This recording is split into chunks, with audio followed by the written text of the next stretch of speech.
look what it do. I had to go ahead and get it off my chest, even though I'm sitting in traffic right now. So I figure I start talking. Well, the video I've been trying to release for a few days, I haven't released it because, like, watching it, I want to make sure I was saying the right stuff. But I'm gonna show y'all something. That says Department of the Navy. We ain't gonna show y'all too much. I just so happened to go by the house and that paperwork was in the mailbox, and it said this time that they needed my signature. Now in the video that I put out, that's gonna come out, man, this real life, what I'm going through as a veteran, an Iraq war veteran, or a person that don't have an honorable discharge but did honorable service according to my record. You know what I'm saying?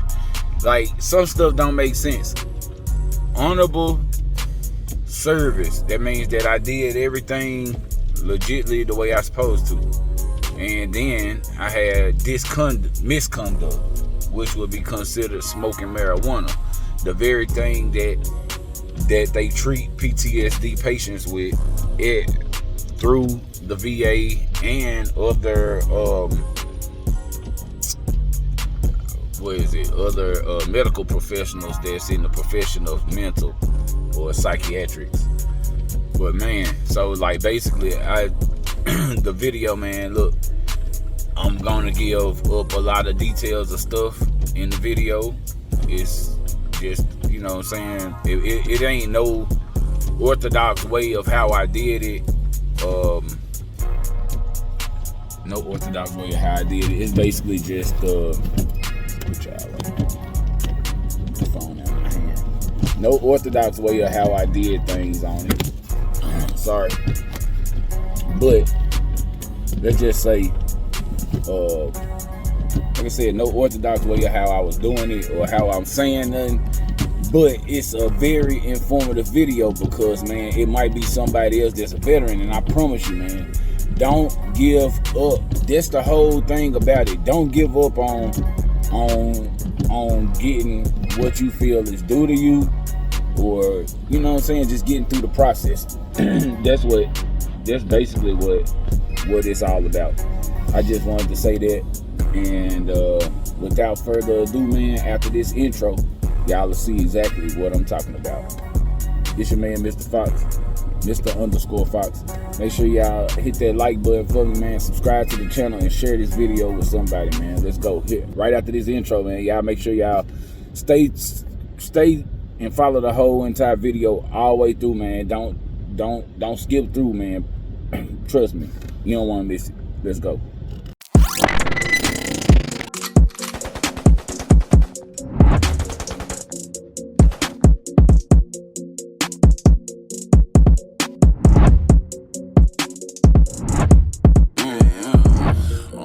My whole life I had to fight, but I'ma kill it dead, ain't no beating me. Nah, all my life, yeah, I had to fight. Shit, let go. All my life, yeah, I had to fight, but I'ma kill it dead, ain't no beating me. All my life, yeah, I had to fight, but I'ma kill it dead, ain't no beating me. Who gon' stop me? I'm on my own clock. 10 years, 20 years, yeah, I won't stop. 30 years, 40 years, yeah, I won't stop. Grown ass man, I'm on my own clock.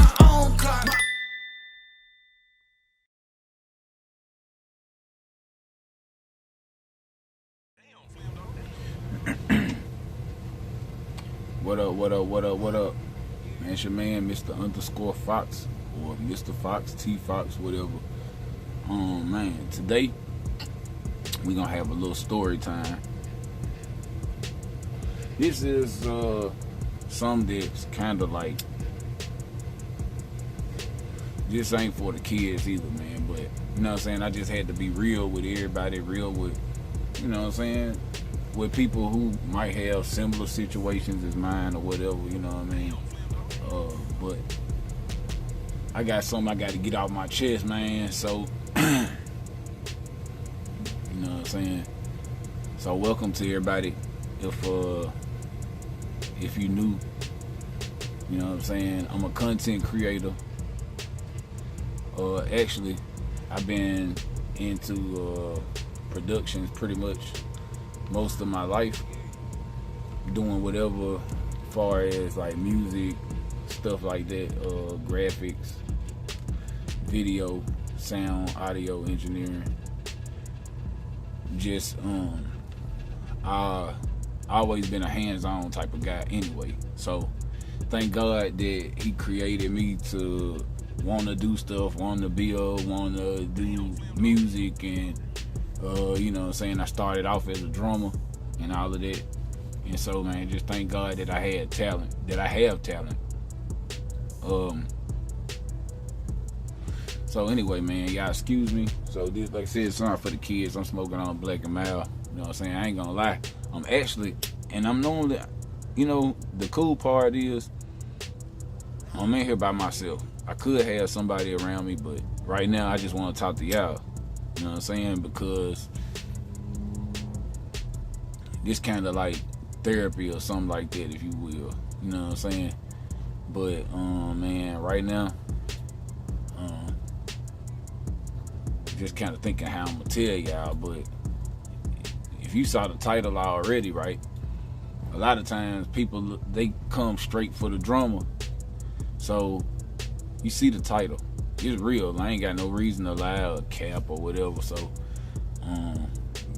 basically, man, you know what I'm saying, it was time for me to just get it off my chest, because I keep on hearing some stuff that's going on the news, right? And it was starting to bug me. So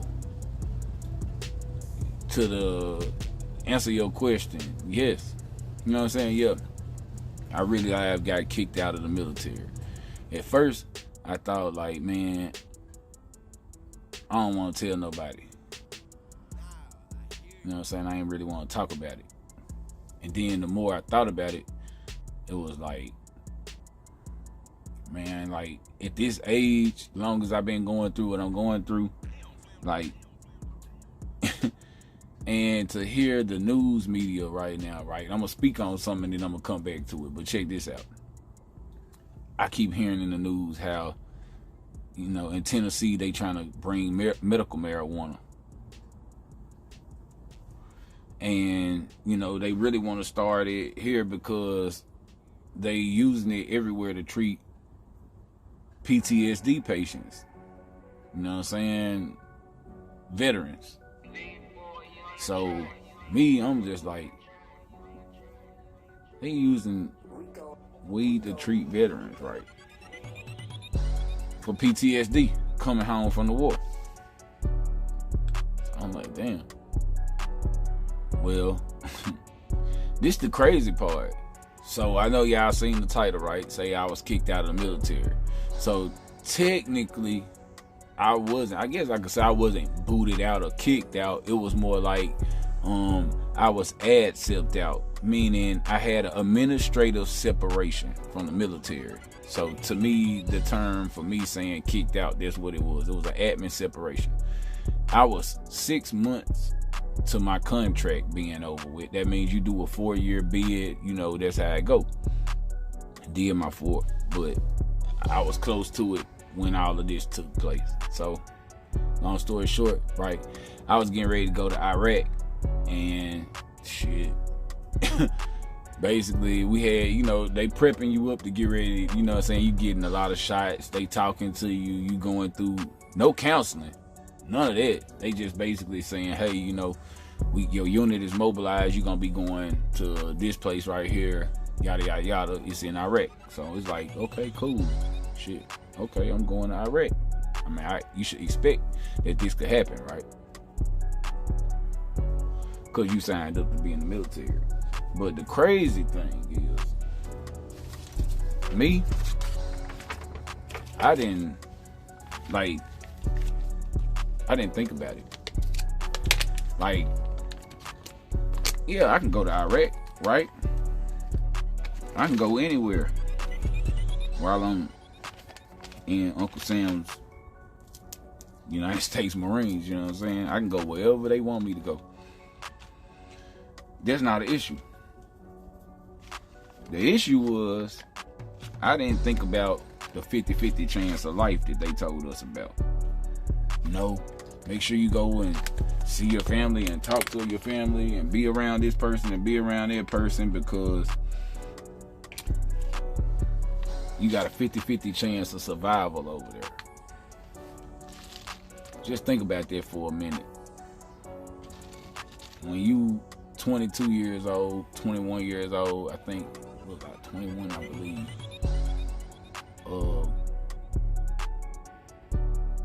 I might have been 22 when I went. I don't even know, man. I can't even think right now. But I can tell you this. Imagine being that young and somebody giving you a 50% chance of living based off of getting killed in combat. Yeah. So if you listening to this, man, and it don't even matter if you where you from or if you've been in the military or what branch, but do y'all remember that conversation? Or have you ever been told that you might have a 50% chance of survival when you go to this place right here? You know what I'm saying? So to hear that, right, now that we got that out the way, what that did was make you live like it was your last day. You know what I'm saying? At least for me and for a lot of others, cause I ain't the one to name drop, but I had quite a few Marines that was around me, and you know what they was doing?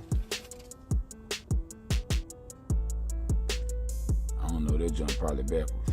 So let me turn it up like that. That's what they was doing.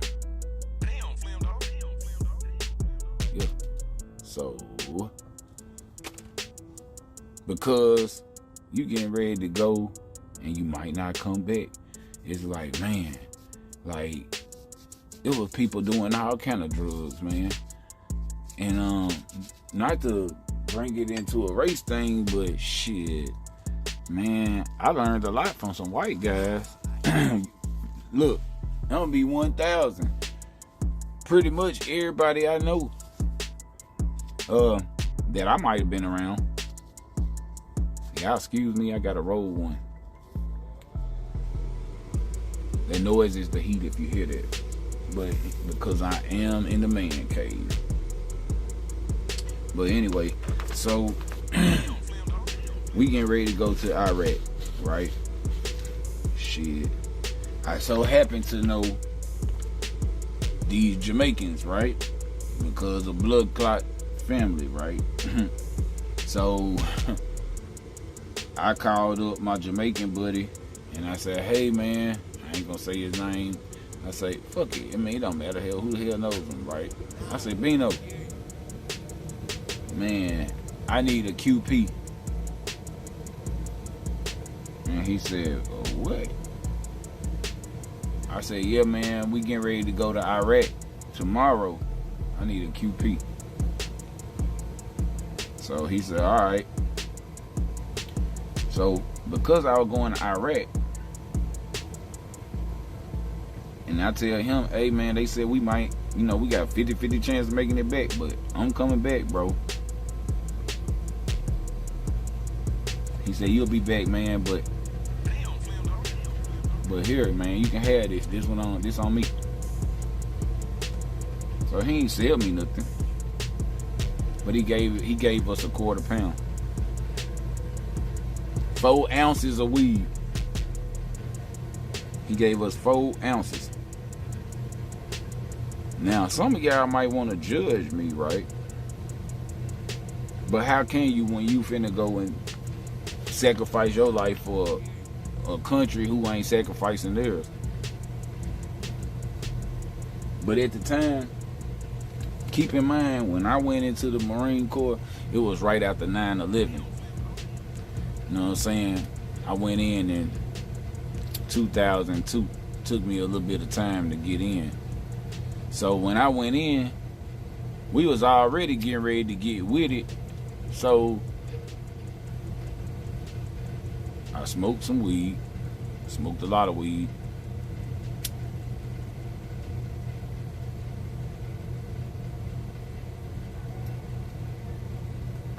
Then I went to Iraq, right? Get to Iraq, and a couple white Marines turned us on to robotussing. Like, you know what I'm saying? They call it robo tripping or whatever. We used to call it going top flight. You know what I'm saying? Because think about it, when you get ready to go on the road and you sitting up on a machine gun and you looking at kids and shit, and you like, damn, man, like you got that bad feeling after you did that first time, bro. It felt so horrible. Shit, that I ain't want to go on the road and shit, and so it was like, man, we needed some motivation. So shit, like one of them introduced us to the robo, so we started doing it. And you know, they say like a hug leads to a kiss, and a kiss leads to something else. You know what I'm saying? So, long story short, shit, like it started out with a little bit of weed, get over there, and now we doing all this lean. We doing cert. You know what I'm saying? Because we, you know, our mind is just not in the game for what we out doing. Right? We young, and you really, they say you should know what you signed up for. But in this case, I don't think we really did. I don't think we did. So, what happened is, you know, we doing all this cert.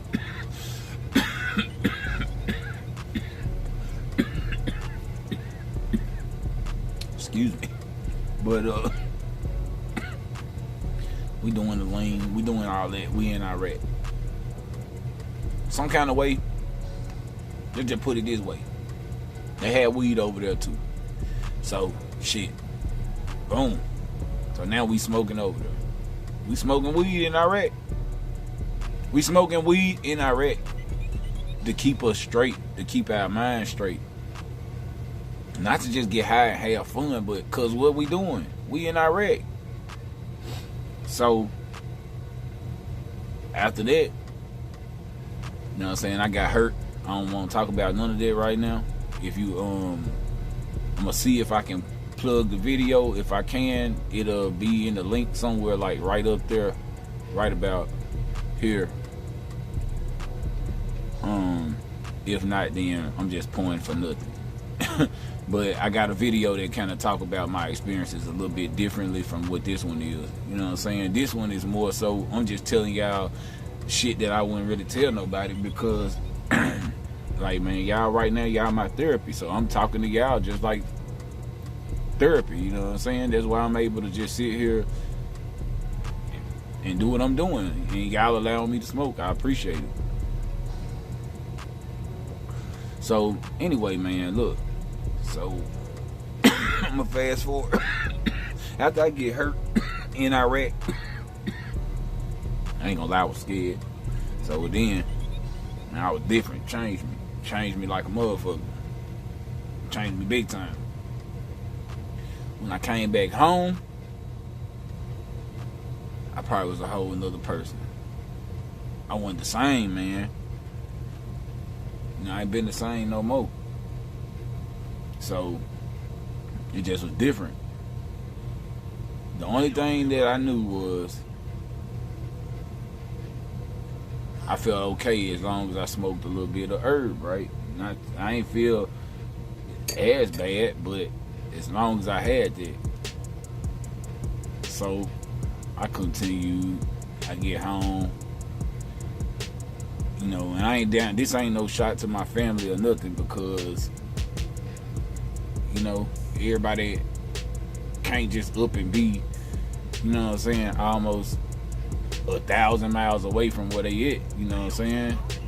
And the ones that's closer, I guess, you know, it is what it is, but with nobody there, you know what I'm saying? So when I get home, everybody seeing their family, and they whoop whoop, everybody's running, hugging and shit, and me, I had to grab my bags and walk, because at the time I was married.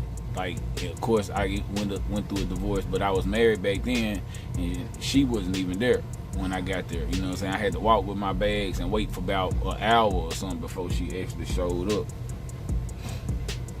So, but hey, needless to say, I was back home, but depression is real as hell, and I felt absolutely horrible when I got back. And you know what I'm I'm saying? Sometimes you gotta keep them feelings tucked away. But you know what I'm saying? Smoking weed and shit was helping. And this something I'm gonna throw in, man, I don't even talk about, because I don't pride myself on nothing. But it's just like, if you're gonna be 100, then just be 100 or don't be. So, shit, at some point, man, look, like, everything lead to something else. You know what I'm saying? Man, I wasn't into popping pills or nothing, but I put myself in a situation, right, where I end up, just put it this way, I end up, you know, being around somebody that kind of forced cocaine on me. But that's a whole nother story. But it did happen, and shit. So yeah, you know what I'm saying, trying different stuff, just trying to ease whatever was up there. But guess what? That didn't work.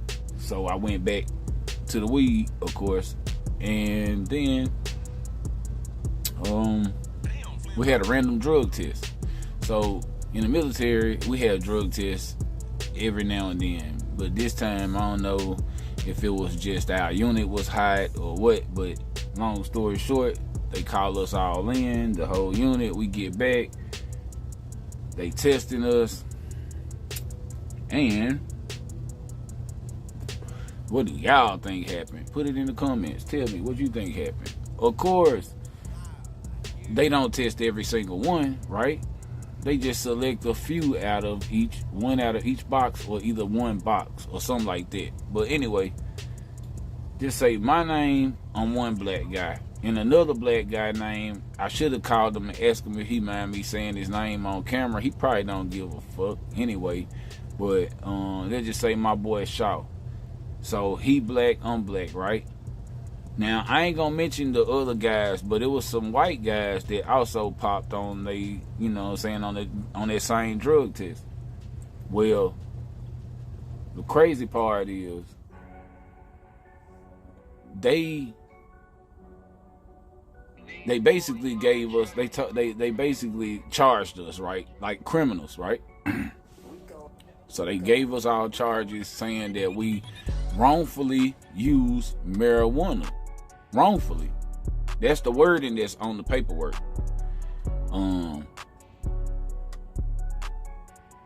I think,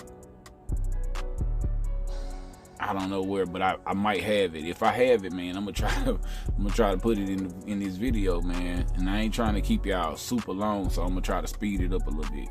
But you know what I'm saying? So basically, boom, boom. So we all failed this drug test. Who all fails it and all of this. So every one of us we don't know. See, this is the thing. Once you have a charge, you can't talk about it to nobody else. So some people listen and they don't say nothing, and some go and talk. But guess what? None of those other guys would tell us what was going on. But me and Shaw, we used to talk. And basically the same shit was happening to me. I was first, he was second. So he was coming behind what was going on with me. He was seeing the same shit. They sent us to the headquarter office to the lieutenant colonel. The lieutenant colonel basically reads you your rights and all of this, and he tells you all of this. You got a right to cancel. Then they assign you a JAG, a military lawyer, because when you're in the military, you got to get a military lawyer, right?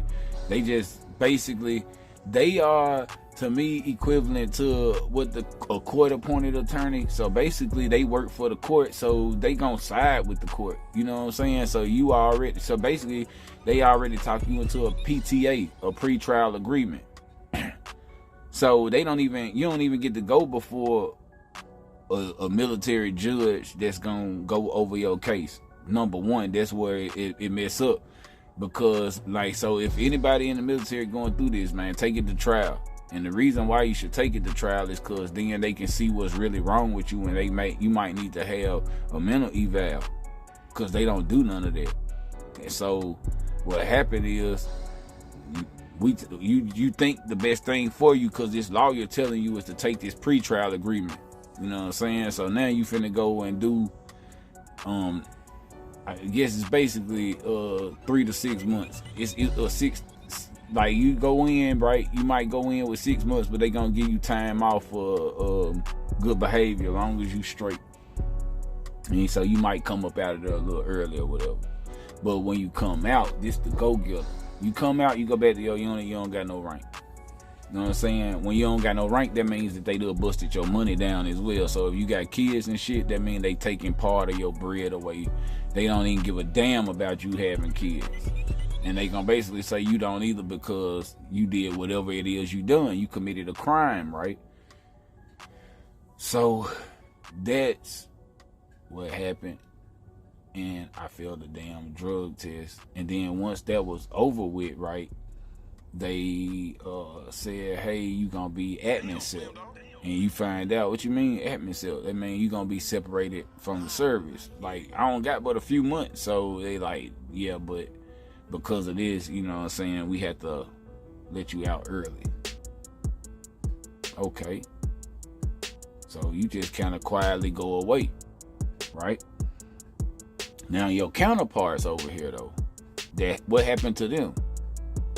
Well, you in the brig, do you see them? No.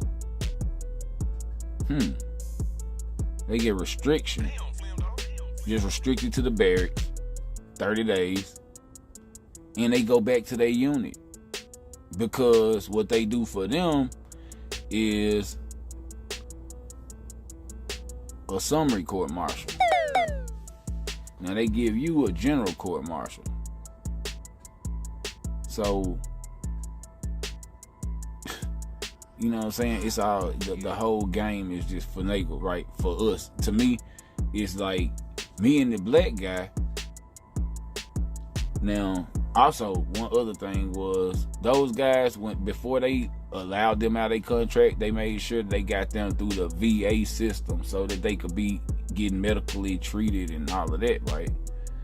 With us, they just said, hey, you know, you need your medical records and this and that. You go through medical, and they didn't really say nothing. You need to go through SEPs and TAPs. And so you go there, and then they ask you, do you got your medical record? You like, yeah.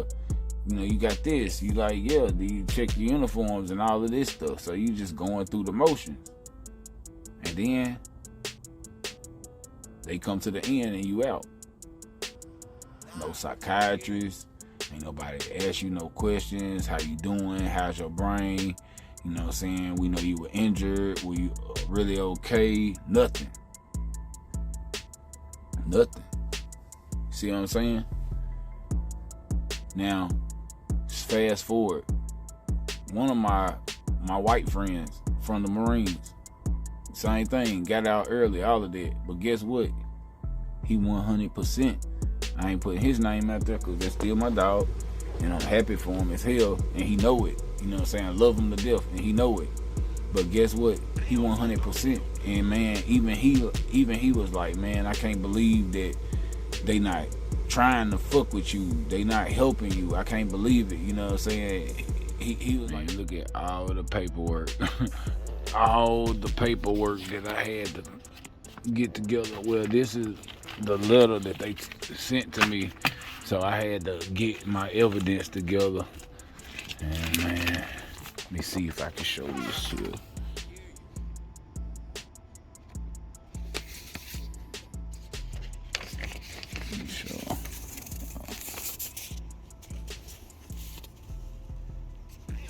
Man, they just played. Yo, show y'all that. What they say?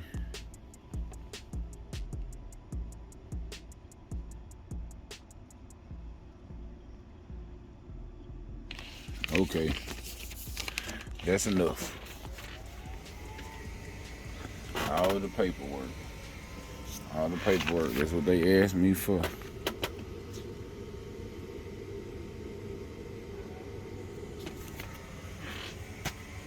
Ain't no capping.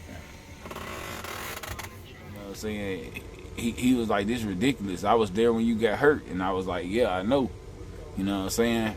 And for y'all that don't know, I'm blind in my right eye. You know what I'm saying? I'm legally blind in my right eye. Like when we was over there, I got like the trauma from hitting a wall in a rocket attack.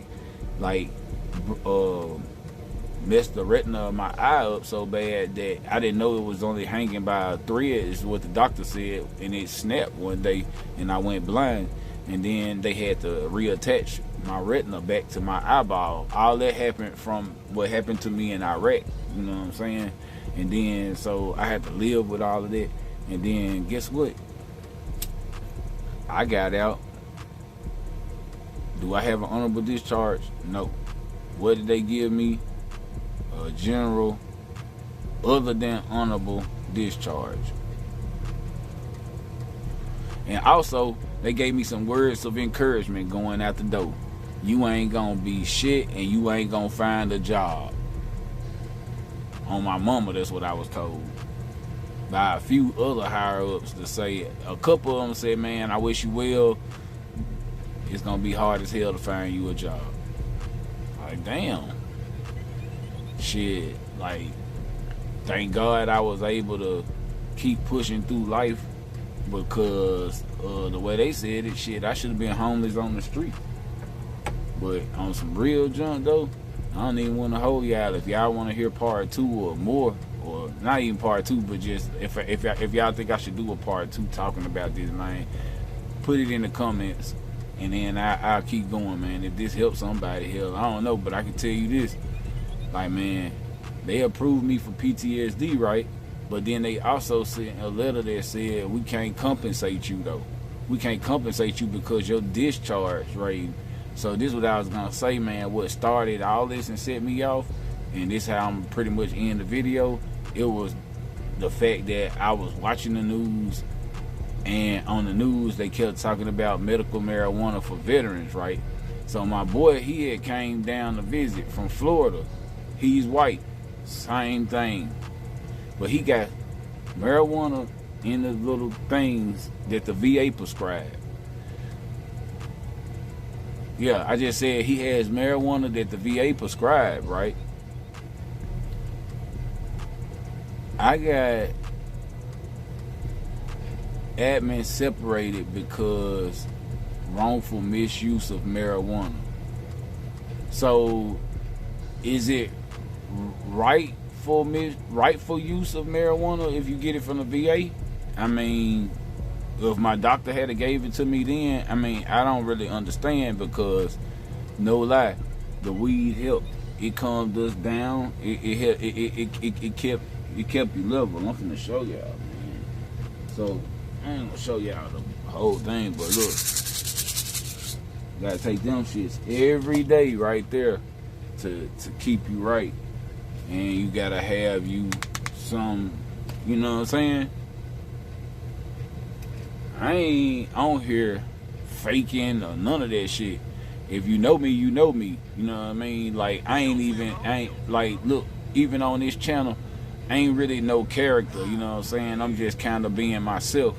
So this is a driven channel by me being myself. So, man, look, subscribe to the channel if you want to support your boy, like, in any way. If you know somebody that could help me try to get this discharge upgrade, man, I'll be more than happy. Like, cause look, it's really like, it's not holding me back as far as who I am. It's holding me back as far as who I can be for my family. You know what I'm saying? It's messed up as it is, because, like, man, it's messed up. I don't want to give y'all all my business, but I can just tell you this. I applied, I sent out the paperwork, and I sent it out so many times. I put copies of the old paperwork in with the new paperwork that I sent off in 2022 in January. I sent it certified mail so they could sign for it. Nobody ever signs, but magically my packages would always come back saying that it's this address. And when I resend out this stuff, then they say, no, it's that address. This time, the lady, I don't know if I got a copy of the letter, but I'm gonna look. If I got a copy of that, I'm gonna put it in the video, but I don't know if I do. But in the letter, she told me, she said, could you send it to this address because you should be sending it here or there. I'm like, man, but the paperwork say send it here. Like, it's crazy. So I've been getting the runaround on this thing for like at least 10 years trying to get my damn discharge upgraded. And it's like, people always say what should happen and how it should be, but man, where is the help? Where the help for real, for the veterans, for real, and the ones that really do it? I ain't down in no other vets, don't get me wrong, but I'm talking about them ones that do have been over there and fought in the war. I'm not talking about somebody that got hurt on the job, or somebody that got their feelings hurt by how they treated them in the service. And I'm talking about the people who had to go over there and suffer with that mental anguish going over to Iraq, Afghanistan, wherever they sent you. Like, I'm talking to you. You know what I'm saying? Like, and if you can relate to my story, man, put it in the comments. You know what I'm saying? I'm looking for people that's just like that. And man, hopefully this video inspires somebody and help somebody, man. If you haven't already, hit the like button for me, help the video get out to somebody else. Share it, please. And subscribe to the channel, man. It's your man, Mr. _Fox. Appreciate y'all.